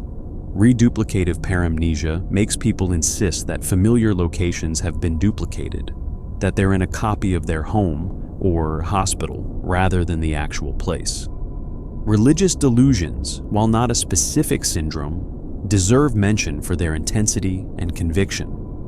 Some patients become convinced they're Jesus Christ, Buddha, the Virgin Mary, or other religious figures. Others believe they're in direct communication with God or demons. Still, others develop elaborate theological frameworks explaining their experiences, creating personal religions that sound internally coherent but have no external validation. These delusions can be extremely resistant to treatment and can lead to dangerous behavior when religious conviction demands action. Dissociative identity disorder, formerly multiple personality disorder, remains controversial despite its inclusion in the DSM-5. The condition involves two or more distinct personality states that alternately control a person's behavior. Skeptics argue that most cases are iatrogenic, created or encouraged by therapists through suggestion during treatment. Proponents point to brain imaging studies showing different neural activation patterns when different alters are present, suggesting something genuine is happening neurologically. The debate continues, with DID occupying an uncomfortable space between recognized disorder and suspected artifact of suggestion. Factitious disorder imposter syndrome by proxy, where caregivers deliberately make people under their care sick to gain attention or sympathy, represents one of the most disturbing entries in psychiatric classification, usually involving mothers and their children, though other caregiver relationships can be affected. The disorder creates genuine illness through poison, injury, or deprivation, while the perpetrator maintains a facade of concerned caregiver. It's difficult to detect, difficult to prove, and when discovered, creates impossible ethical situations where protecting the victim requires destroying the family structure. Brief psychotic disorder involves acute psychotic symptoms, delusions, hallucinations, disorganized speech, lasting anywhere from 1 day to 1 month before completely resolving. Unlike schizophrenia, which tends toward chronicity, brief psychotic disorder appears suddenly, often following significant stress, and then disappears just as suddenly. About 50% of cases never recur. The condition challenges the assumption that psychotic symptoms indicate permanent mental illness, suggesting instead that psychosis can be a temporary state, a brief detour rather than a permanent destination. Catatonia, once thought to be exclusively associated with schizophrenia, is now understood as a syndrome that can appear across multiple conditions, including depression, bipolar disorder, and various medical illnesses. Catatonic patients might remain motionless for hours or days, maintaining odd postures, not responding to stimuli. Alternatively, they might display purposeless, agitated movement. Some become echolalic, repeating words they hear, or echopraxic, imitating movements they observe. The condition can be life-threatening if patients refuse food and water, yet it often responds rapidly to treatment with benzodiazepines or electroconvulsive therapy. The question underlying all these conditions is whether they're distinct disorders or varying manifestations of more fundamental breakdowns in brain function. Do we need separate categories for Capgras and Fregoli and intermetamorphosis, or are they all different flavors of the same underlying problem with face recognition and emotional processing? Should Cotard Delusion be considered its own entity or a severe form of depression with psychotic features? The answers shape not just how we classify disorders, but how we think about the mind itself. Some researchers advocate for a dimensional rather than categorical approach, suggesting that mental disorders exist on spectra rather than as discrete entities. By this view, Capgras Syndrome represents an extreme point on a spectrum of facial emotional recognition. Cotard Delusion occupies the far end of depressive nihilism, and Alice in Wonderland Syndrome marks an extreme of perceptual processing variation. This would make these rare conditions not separate disorders, but extreme manifestations of common processes. Others maintain that certain syndromes show such specific symptom patterns, such consistent neural correlates, that they deserve recognition as distinct conditions. Just because two disorders both involve delusions doesn't make them the same any more than two infections are the same just because both cause fever. The specificity matters. The particular way a brain malfunctions, the precise symptoms it generates, tells us something important about neurological and psychological organization. Wherever one lands in these debates, the existence of these rare conditions remains undeniable. People experience them. Their suffering is real. The bizarre, seemingly impossible symptoms they report are genuinely happening, generated by brains that have taken strange and unexpected turns. Whether we categorize them correctly, whether we understand their mechanisms, whether we even believe they're possible, the conditions persist. Somewhere right now, someone is experiencing their first episode of alien hand syndrome, their first Fregoli delusion, their first depersonalization episode. The rarity doesn't make them less real. It just makes them less understood, less believed, and tragically, less likely to receive proper treatment. When a patient walks into a doctor's office describing symptoms of one of these rare disorders, they face a peculiar kind of diagnostic obstacle. The very rarity that makes their condition notable also makes it harder to identify. Most physicians will go their entire careers without encountering a case of Cotard Delusion or Capgras Syndrome. Medical training touches on these conditions briefly, if at all, relegating them to footnotes in psychiatry textbooks, curiosities to remember for board exams, but not expect in actual practice. This unfamiliarity creates a cascade of problems. First, there's simple failure to recognize the condition. A patient insisting they're dead gets diagnosed with severe depression. Someone claiming their spouse is an impostor gets labeled with paranoid schizophrenia. The specific syndrome, with its particular implications and treatment considerations, goes unidentified. The patient receives generic treatment for psychosis or depression, treatment that might help somewhat but doesn't address the specific pathology at play. Second, there's the credibility gap. When patients describe symptoms that sound impossible, even trained professionals struggle to believe them. A woman claims she can feel her brain rotting inside her skull. A man insists different strangers are all his brother in disguise. These accounts sound like fabrications, attention-seeking, or malingering. The doctor's natural skepticism, usually a useful tool for filtering through patient self-reporting to reach accurate diagnosis, becomes a barrier. The patient senses disbelief, becomes defensive, or stops sharing details, and the diagnostic process breaks down. Third, there's the tendency to simplify complex presentations into familiar categories. Medicine operates on pattern recognition.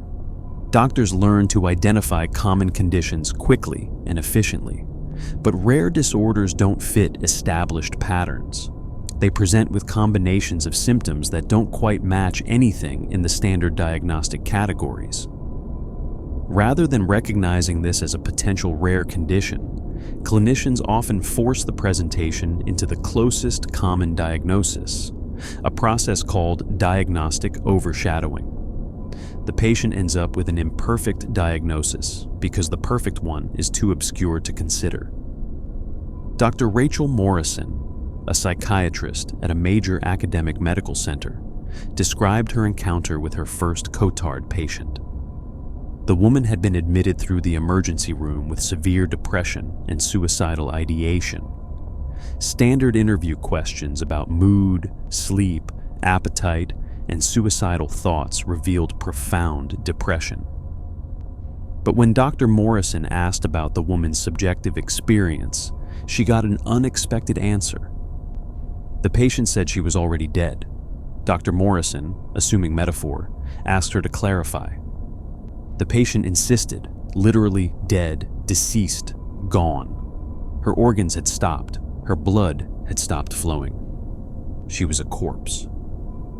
Dr. Morrison's first instinct was to document this as a bizarre delusion and increase antipsychotic medication. But something nagged at her about the specific content of the delusion.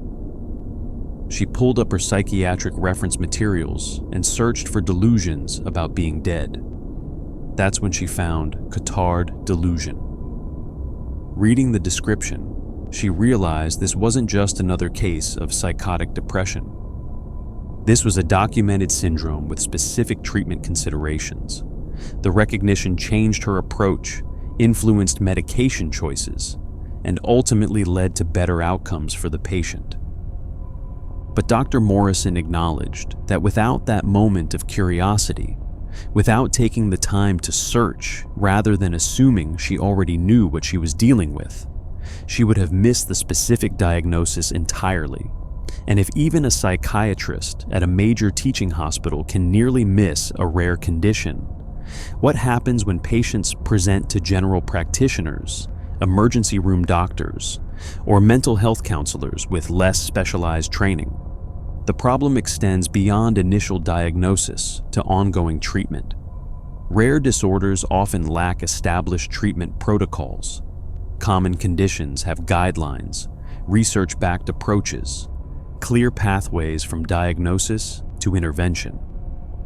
Rare conditions have case reports, small studies, expert opinions, but rarely the kind of robust evidence base that guides standard practice.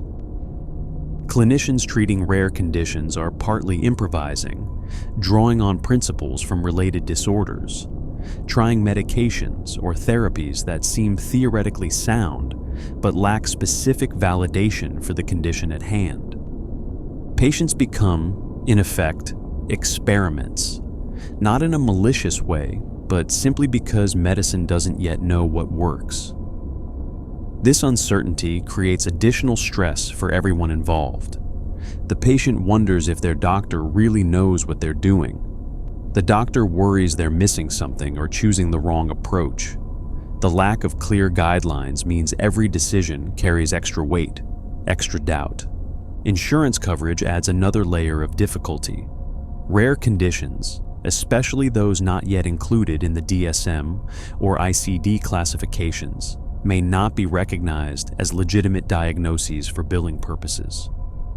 A patient with Stendhal syndrome might be coded as having panic disorder because no specific code exists for art-induced overwhelm. This miscoding can affect treatment approval, with insurance companies questioning why certain medications or therapies are being prescribed for the coded condition when they're actually addressing the underlying rare disorder. Research funding for rare conditions remains minimal. Major psychiatric research dollars flow toward common disorders that affect millions: depression, anxiety, schizophrenia.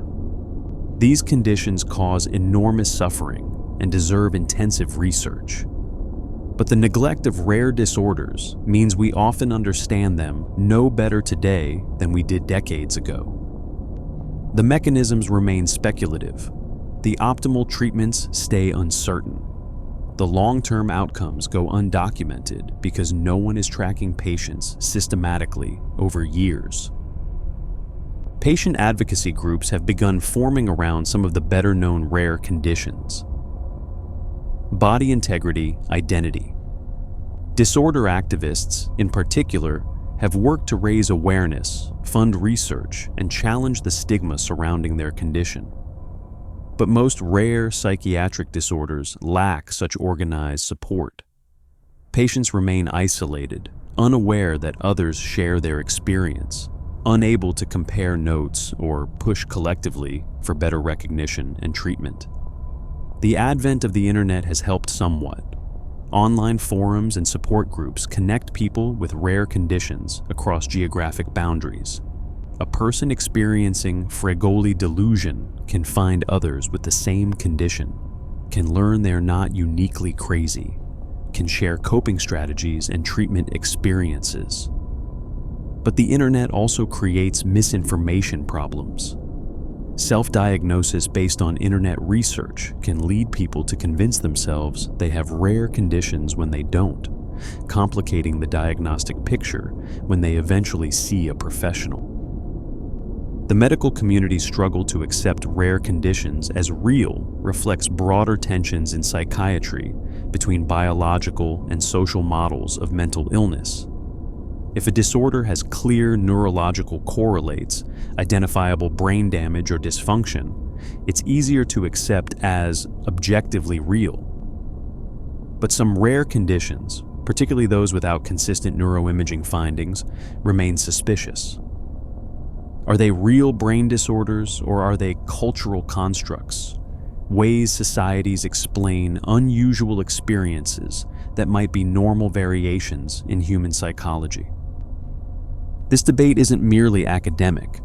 It affects how patients are treated, what resources are devoted to their care, and whether their suffering is validated or dismissed. A patient told their condition isn't real, that they're making it up, or that it's all in their head in the dismissive sense, experiences profound invalidation. They know what they're experiencing. They know it's not voluntary or made up. Being told otherwise by the supposed experts adds trauma to an already difficult situation. The path forward requires several simultaneous efforts. Medical education needs to include more comprehensive coverage of rare psychiatric conditions, ensuring future doctors at least recognize the possibility when they encounter unusual presentations. Research funding should be allocated not just based on prevalence, but on degree of suffering and lack of treatment options. Rare conditions that cause intense distress and have no effective treatments deserve research attention, even if they affect relatively few people. Diagnostic manuals need mechanisms for including conditions that are rare but well documented. The current system tends toward conservatism, waiting for extensive evidence before adding new disorders. But this creates a catch-22. Without official recognition, research funding and clinical attention remain minimal. But without research and clinical attention, the evidence needed for recognition doesn't accumulate. Breaking this cycle requires more willingness to provisionally include conditions based on existing case studies and expert consensus. Most importantly, the medical community needs to cultivate epistemic humility about rare conditions. The fact that a doctor hasn't seen a condition doesn't mean it doesn't exist. The fact that symptoms sound bizarre doesn't mean they're fabricated. Human neurology is complex and variable enough that rare, strange manifestations are not just possible, but inevitable. The outliers, the edge cases, the conditions that seem to violate everything we think we know about how minds work, they're real, and the people experiencing them deserve to be believed. For patients navigating the medical system with a rare condition, the journey often feels like fighting two battles simultaneously.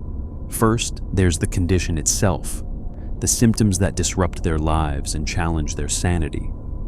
Second, there's the battle for recognition, the exhausting process of convincing doctors that what they're experiencing is real, is documented, is treatable. This second battle shouldn't exist. But until rare conditions achieve broader recognition, until the medical community systematically addresses its blind spots, patients will continue fighting it, seeking validation while simultaneously seeking treatment, asking to be believed while asking to be healed. Living with a condition that doctors don't believe is real creates a special kind of isolation. It's one thing to have a recognized disorder like depression or schizophrenia. Those diagnoses come with communities, resources, established treatment protocols, and social recognition. People understand, at least conceptually, what depression is. They can't necessarily relate to the experience, but they accept it exists. But try explaining to someone that you're convinced you're dead, or that your leg doesn't belong to you, or that strangers are all the same person in disguise. The looks you receive mix confusion with suspicion, curiosity with discomfort. Mark, the BIID patient who'd spent decades wanting his left leg removed, described the isolation as worse than the unwanted limb itself. He couldn't tell friends, couldn't explain to coworkers, couldn't even share with family members for fear of being seen as crazy or attention-seeking. He lived with a secret that shaped every aspect of his daily life, while remaining entirely invisible to everyone around him. When he finally found an online community of other BIID sufferers, the relief was overwhelming. For the first time, he could speak honestly about his experience and be met with understanding rather than disbelief. This pattern repeats across rare conditions.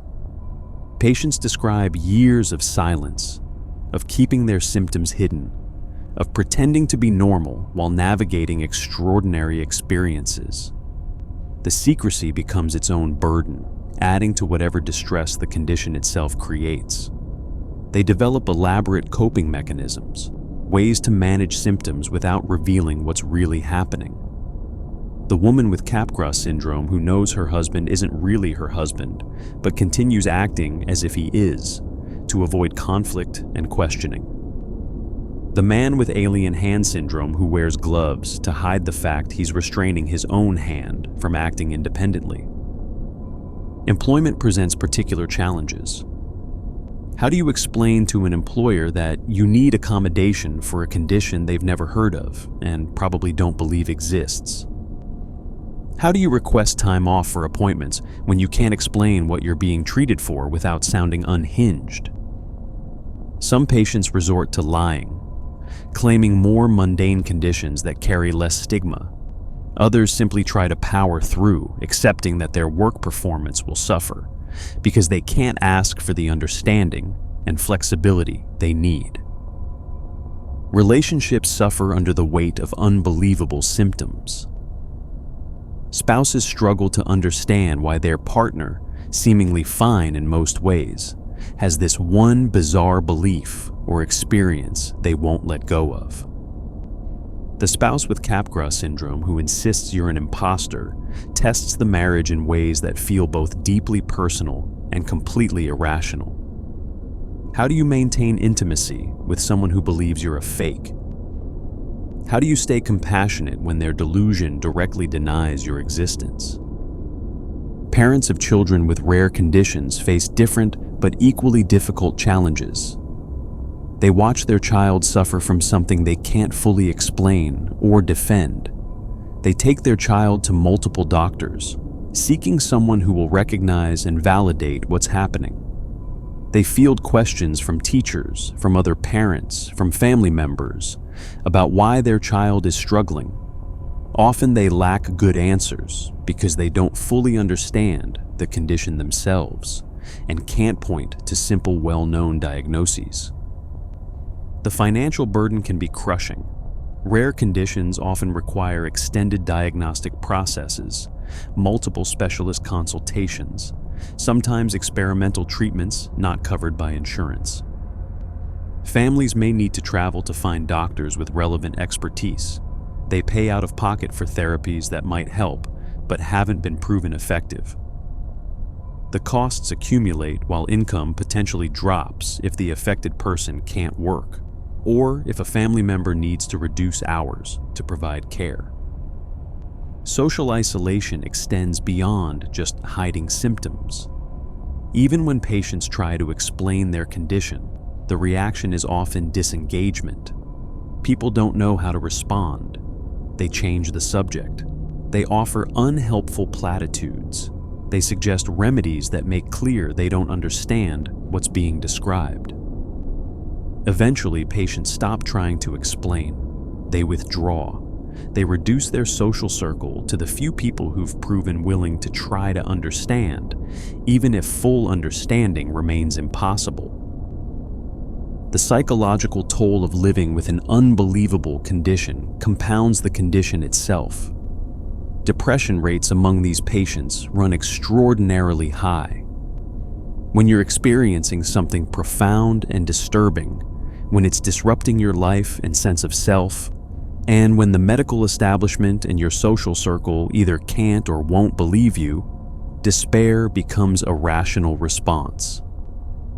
Some patients develop suicidal ideation not primarily from their original condition, but from the hopelessness of living with something they can't get effective treatment for and can't make others understand. Yet many patients develop remarkable resilience. They learn to function despite their condition. They find ways to work around their symptoms. They cultivate patience with a medical system that doesn't serve them well. They build lives that, while not quite what they'd hoped for, contain meaning and connection and moments of joy. The capacity of humans to adapt to extraordinary circumstances, to find equilibrium even in bizarre situations, emerges powerfully in these stories. Some patients become advocates, speaking publicly about their conditions despite the stigma and disbelief. They give talks at medical conferences. They participate in research studies. They write blog posts or create support groups. Their motivation isn't just personal. They want to spare others the isolation they experienced. They want to push the medical community toward better recognition and treatment. They want future patients with rare conditions to have an easier path than they did. The experience of living with an unbelievable condition changes how patients think about reality, belief, and the nature of mental illness. They come to understand that the line between sanity and madness is thinner and more arbitrary than most people realize. They've experienced their brain generating realities that don't exist, or failing to generate realities that should. They know firsthand that perception is constructed, that our sense of what's real depends on specific brain functions that can malfunction in extraordinarily specific ways. This knowledge grants a certain philosophical perspective when you've believed with absolute certainty something that turned out to be a delusion, when you've perceived things that weren't there or failed to perceive things that were. When you've lived through your brain betraying your sense of reality, you develop humility about certainty itself.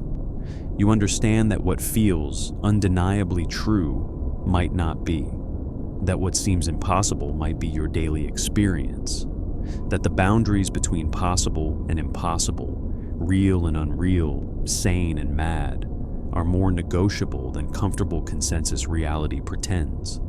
For families and friends of people with rare conditions, the experience is equally transformative. They learn to hold simultaneous truths. Their loved one is experiencing something real to them, while simultaneously experiencing something that isn't objectively real. They develop skills of validation without confirmation, of supporting someone without necessarily agreeing with their perceptions.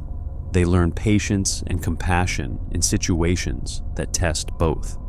And they develop their own complicated grief, mourning not a person who's died, but aspects of a person who's changed, who's been altered by their condition in ways that can't be fully reversed. The question of recovery and prognosis varies dramatically across rare conditions. Some, like certain cases of Alice in Wonderland Syndrome, resolve completely with treatment. The patient returns to baseline, carries forward nothing but memories of a strange chapter. Others improve but never fully resolve. The patient learns to manage symptoms, develops coping strategies, achieves reasonable functionality, but never returns to how they were before. Still, others are progressive or chronic, requiring lifelong management and accepting a new normal that includes the condition as a permanent feature. But even in cases with poor prognosis, life goes on. The person with Capgras Syndrome who never fully loses the belief that loved ones are impostors finds ways to maintain relationships anyway. The BIID patient who never gets the amputation they desire learns to live with the wrongness of their body. The individual with persistent depersonalization finds meaning and connection, even while feeling perpetually disconnected. Humans are remarkably good at building lives around limitations, at finding ways forward even when the path seems impossible. What these stories ultimately reveal is the extraordinary diversity of human neurological and psychological experience. The mind, that 3-pound organ-generating consciousness and personality and perception, can malfunction in ways we're only beginning to catalog. Each rare condition represents a unique window into how the brain constructs reality, maintains identity, processes sensation and emotion. They're not just medical curiosities. They're profound explorations of what it means to be human, what it means to have a self, what it means to trust or distrust your own experience. So tonight, as you settle into your familiar sense of being yourself, inhabiting your body, perceiving the world in ways that feel reliable and true, consider the fragility of all that normalcy. Consider that you're one brain injury, one neurological hiccup, one chemical imbalance away from believing you're dead, or that strangers are your loved ones in disguise, or that your own hand has turned against you. The difference between you and someone with a rare neuropsychiatric condition isn't profound. It's microscopic. A few misfiring neurons, a disrupted pathway, a structure that didn't develop quite right or got damaged just enough. That closeness should inspire both humility and compassion. humility about the contingency of normal experience, compassion for those whose experience has drifted into territory we call disordered, but which is simply the human brain doing what human brains sometimes do when things go wrong. These rare conditions exist. The people experiencing them deserve belief, treatment, support, and the recognition that their impossible symptoms are paradoxically entirely real. If you found tonight's exploration of rare mental disorders fascinating, please take a moment to like this video and subscribe to the channel. Share this with anyone interested in the stranger corners of psychology and neurology. These stories matter. These conditions deserve attention. And the more we learn about the extremes of human experience, the better we understand the precious, fragile, magnificent normalcy most of us are lucky enough to inhabit. Until next time, sleep well and trust your brain, at least while you still can.